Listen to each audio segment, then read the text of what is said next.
This presentation is about how technology changed the study of psychology.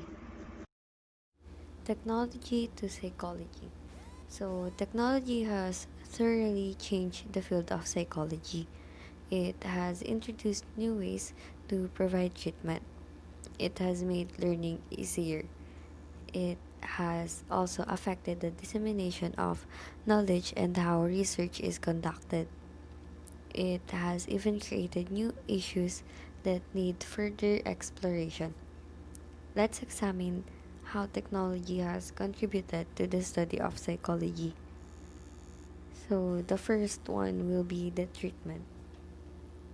So, technology had a significant impact on the evolving world of treatment.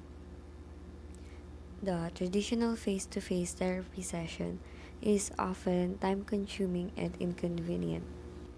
In some areas, there is no in person treatment available.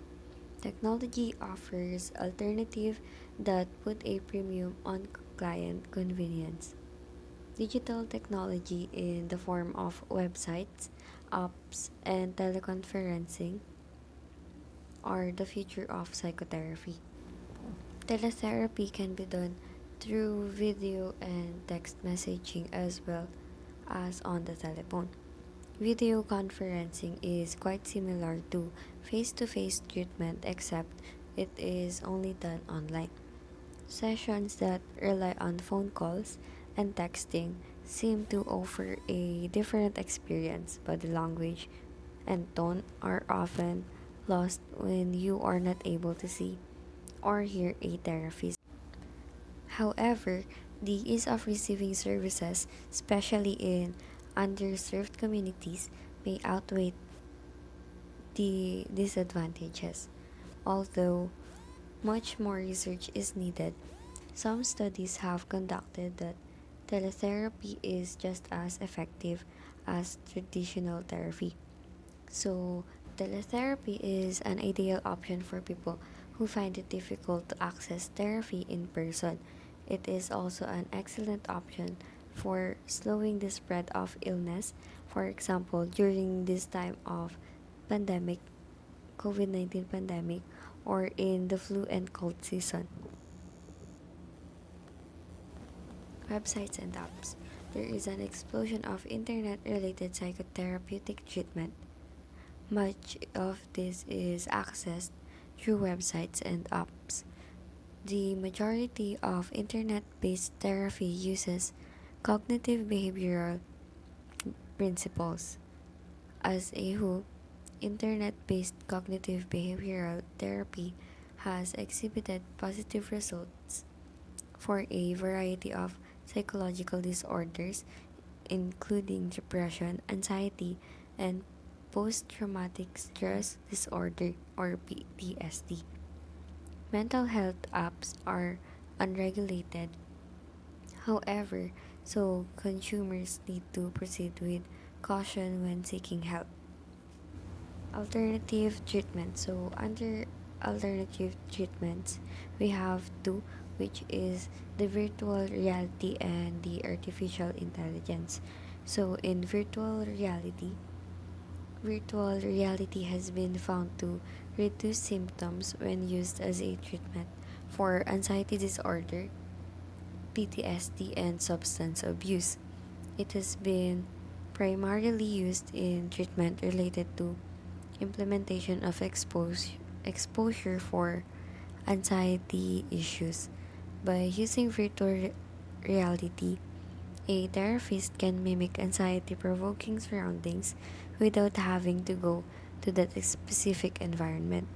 For example, you can treat a fear of flying without ever getting on a plane, or you can expose a client to substance abuse triggers so they can practice their coping skills.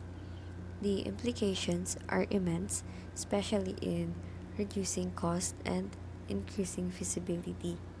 So the other one is the artificial intelligence or the AI. AI is the next frontier of psychotherapy. Although it is not being used yet in the mainstream, it will undoubtedly play a large role in the future of psychology. One advantage of AI is that it eliminates the need of for a human therapist. Not only will AI have impacts on cost and convenience, but it will also be able to do things that a human being can't. For example, AI can run algorithms that will better be able to predict a person's behavior and recommend a successful course of action. AI is already being used on an experimental basis. Jonathan Grath at the University of Southern California has found some success with robots that use AI to talk with clients with PTSD. Despite the exciting future of AI, there are drawbacks. You can't expect to find true empathy and compassion from a computer. Access to information. Technology has enabled people to obtain psychology materials easier than ever before. Finding information is critical for research development. This is especially critical due to clinical psychology putting primary emphasis on evidence based practices. In the past, it was necessary to go to a university library and live through individual journals to find information. But now, you can get almost all those same materials online. Yes, some journals article may cost you money, especially if you are not affiliated with a university, but there are many available for free. Databases filled with academic journals and other information are readily available. Reviews of relevant literature that used to take countless hours can now be done with a few clicks of your computer. So next one is on education. You can now access lectures for free online from many universities. Although this will not give you course credit, you don't have to pay thousands of dollars for increasing knowledge from top professors. Speaking of paying a lot of money, online learning at the high school and college level has increased due to cost and convenience. Additionally, there are troves of information in apps and the internet for people that want to learn about mental health issues and techniques to institute self-help. Conducting psychological research or assessment. Technology has radically changed how academics perform research and testing, from collecting information to instituting new methods. Psychology is always evolving. Participants. The internet has done wonders for obtaining samples of people for research purposes. Instead of relying on a small pool of participants in your geographical area, you can now access thousands of people through the internet. So, methods. Under method, we have improved self report. Most self report measures, which are still the majority of psychological research and assessment, can be administered easily on a computer rather than with paper and pencil. This decreases cost and is generally more convenient, except in older populations who may not be as familiar with computer. Next one is the increasing convenience. Cell phone and wearables, for example, smartwatches, fitness trackers, make it easy to compile information as it occurs rather than rely on a later self report. Human memory is fallible, and the quicker the information is entered, the more likely it is accurate. Some software automatically enters information, such as programs measuring exercise and sleep habits.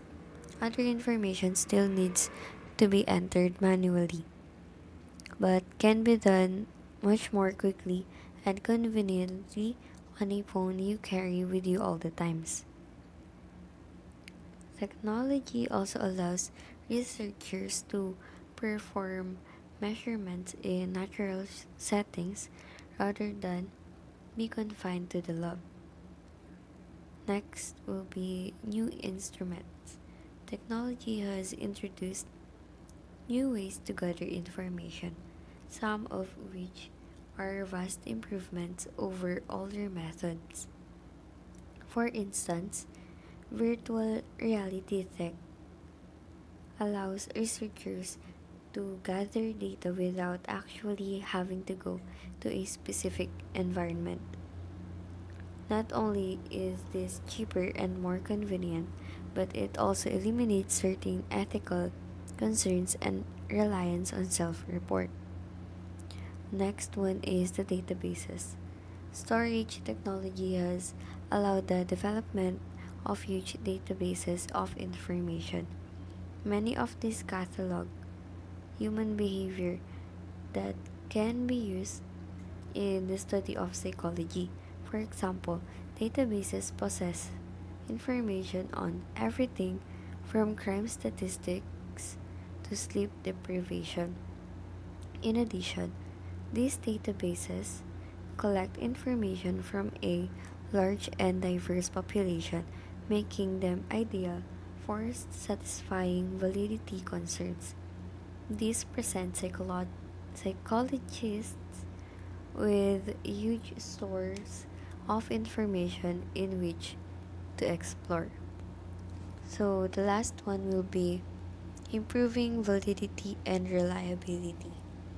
As technology advances, instruments are created which allow scientists to obtain large samples and be more precise in their measurements. One of the great problems in psychological research is the replication of results. Pen and pencil self report has been inherently unreliable. New instruments that exhibit improved accuracy and accessibility are easier to replicate. Additionally, the large the larger the sample, the better the ability to measure effects and ensure external validity. Technology has transformed the study of psychology. It has led to innovation in treatment, education, assessment, and research. Technology usually provides a more convenient and cheaper alternative when used for assessment and treatment purposes. Maybe most importantly, it has enabled more people to obtain information and mental health services.